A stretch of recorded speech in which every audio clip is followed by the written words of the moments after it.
Karpuzlu Lollipop haber kanalımıza hoş geldiniz. Çağla Cansu olayı nedir? Çağla Cansu'yu neden vurdu? TikTok fenomeni Cansu öldü mü?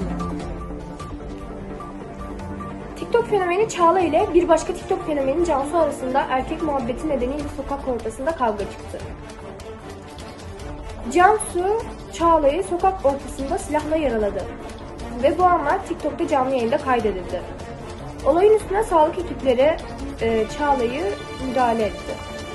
Aradan çok geçmeden Cansu ise arabasıyla yakalandı. Şu anda cezaevinde. Erkek için kavga etmeyin diyorlar. Erkek için kavga etmeyin ha. Anlamıyorum lan. Olay anındaki görüntüleri ekrana koyalım. Kim yiyecek? Ben inmiyorum desin ya. Gelme. Cansu. Hayır. Anam çok korktum ya.